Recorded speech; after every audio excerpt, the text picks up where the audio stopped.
Now let's continue Langevin's theory. So we were left with this integral where we had to do integration by parts, and by substituting these functions for uv, so uv minus integral v du, that would be uh, x e to the x minus integral e to the x dx. So that's what I did here. I substituted um, x e to the x minus integral. So this would be x e to the x minus integral e to the x dx. But that integral gives me x e to the x minus e to the x.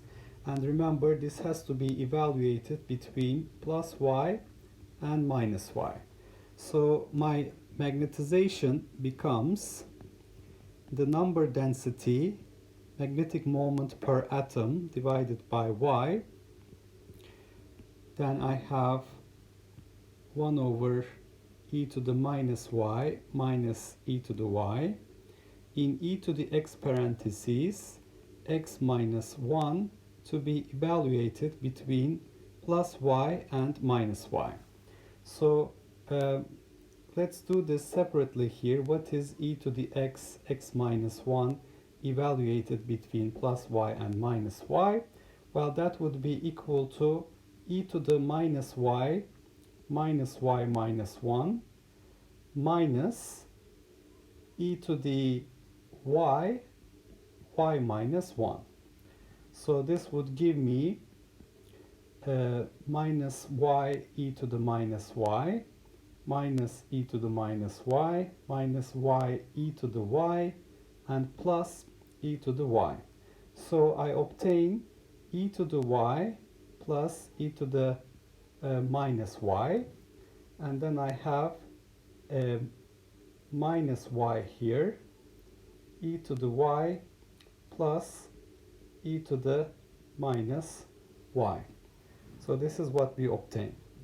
So notice that I have in the denominator for magnetization e to the minus y minus e to the minus y. So let's multiply this by minus 1. So this is going to be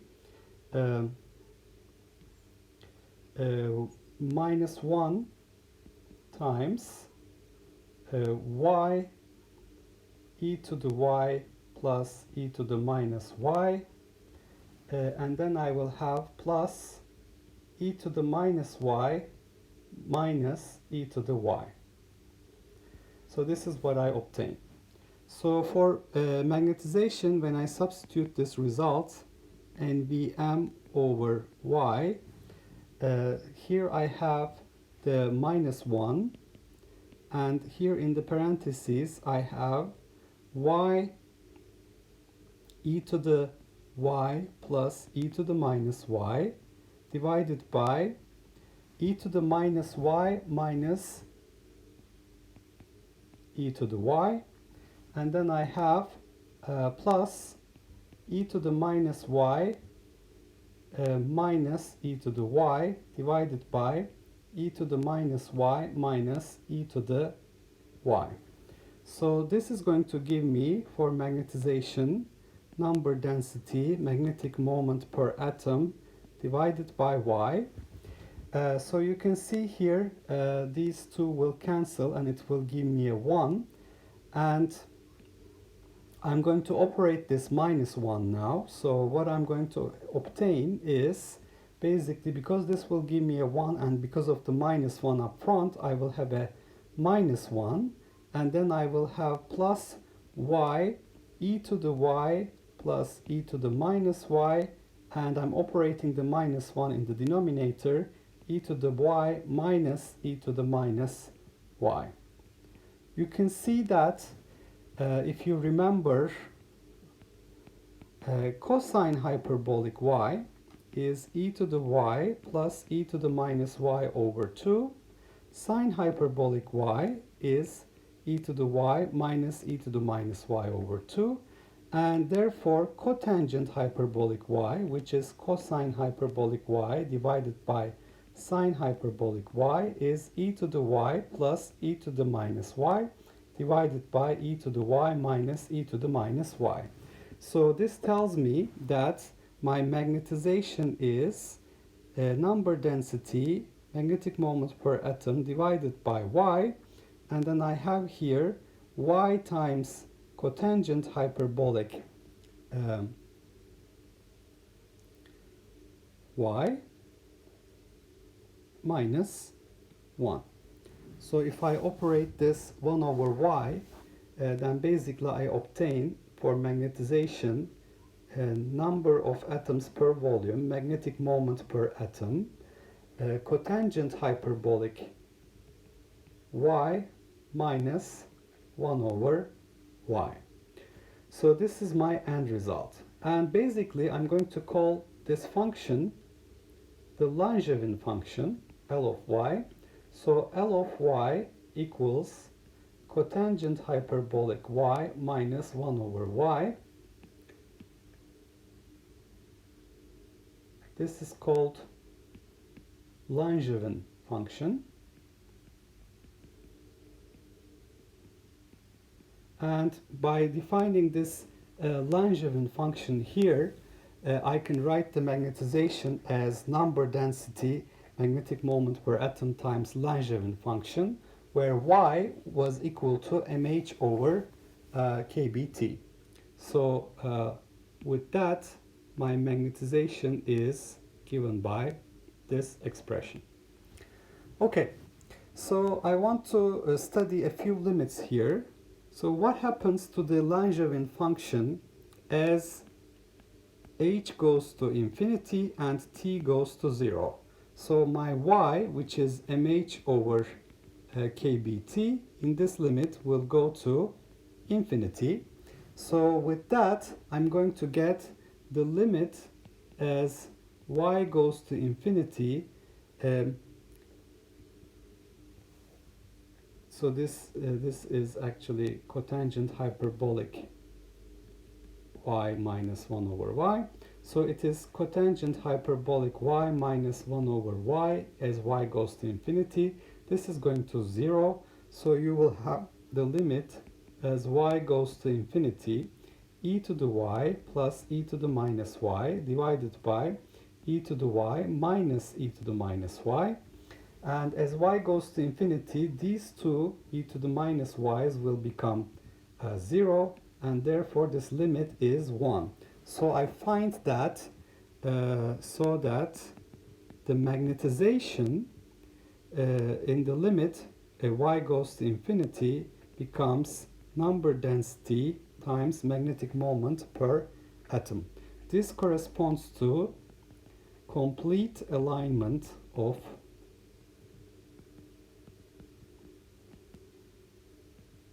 spins. So that makes perfect sense. And for if you want to plot this Langevin function as a function of alpha or y, Langevin as a function of y, this actually behaves like this. It's a well-behaved function. It saturates at 1 as y goes to infinity. So it's asymptotically goes to 1. So that's the Langevin function. Now, for all practical temperatures and fields, so for practical temperatures and fields, if you look at this y value, which is mh over kBt, this value is small. Why is it small? This magnetic moment per atom is some integer multiple or some multiple of a Bohr magneton, which is a very small number. So this y value is rather small. So I want to look at the behavior of the Langevin function when I have a small value of y. So how does cosine hyperbolic y behave for small value of y? So this is e to the y, e to the minus y divided by 2. And when I have y approaching 0, I can use the Taylor series expansion. So if you substitute y equals 0, you will get 1 plus 1 over 2. So the first term is 1. And then you take a derivative, e to the y minus e to the minus y over 2. Evaluate at 0, y minus 0. So that's y. So this is going to give me 1 minus 1. So this will give me 0. And for the third term, I will have e to the y minus, plus e to the minus y over 2. And then I have 1 over 2 factorial times alpha squared. So when I evaluate it at y is equal to 0, so this gives me 1 plus 1, 2 over 2, that's 1 over 2 factorial, so alpha squared over 2. The third term, the alpha cube term is 1 over 3 factorial e to the y minus e to the minus y over 2 for y equals to 0, y cube. This will again give me 0. If I go to the fourth order term, that is 1 over 4 factorial e to the y plus e to the minus y over 2, evaluated at 0, y to the fourth, etc. So you can see that cosine hyperbolic y for y close to 0 behaves as 1 plus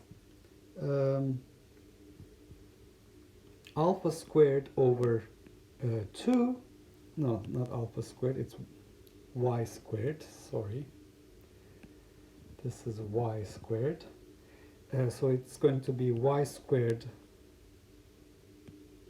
over 2, 1 plus y squared over 2, and then the fourth y to the fourth term will give me 4 factorial 1 over 4, 4, 3, 2, that's 1 over 24. So this will give me alpha to y to the 4 over 4, etc. So that's cosine hyperbolic. How about sine hyperbolic? Sine hyperbolic y is e to the y minus e to the minus y over 2. Around y is equal to 0. So this is the first term will be 0. So you will have 1 minus 1 over 2, which is 0. And then we take a derivative, e to the y plus e to the minus y over 2, evaluated at 0 times y. So this will give me a y term.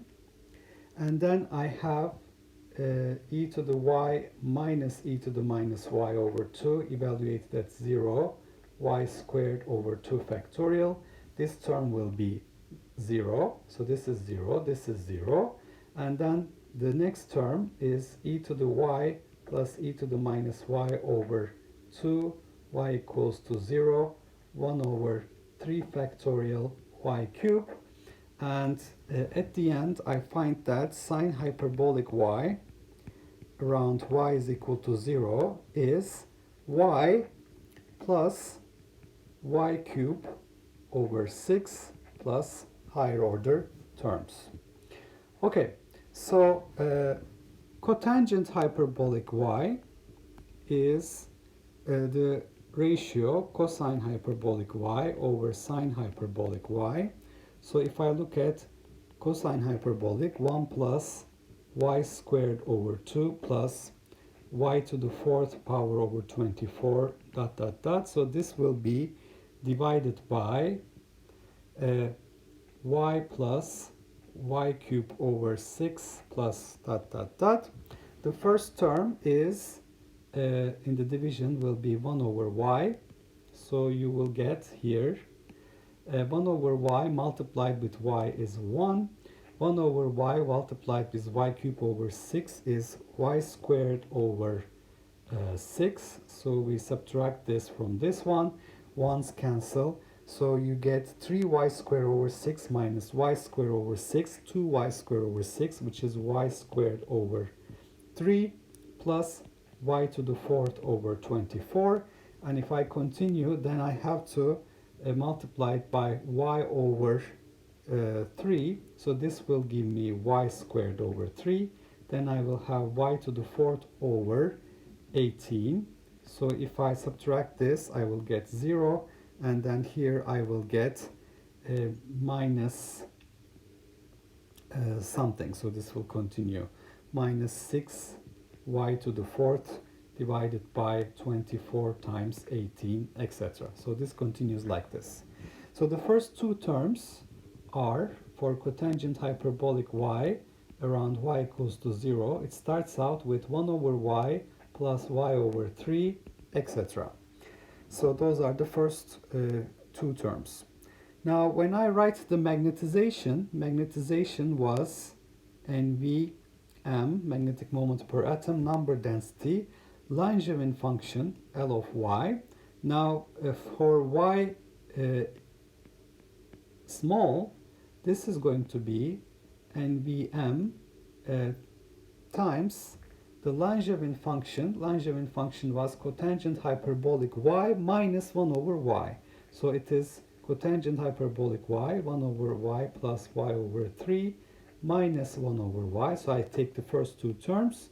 1 over y's cancel. I see the first non-zero term here is NVM y over 3.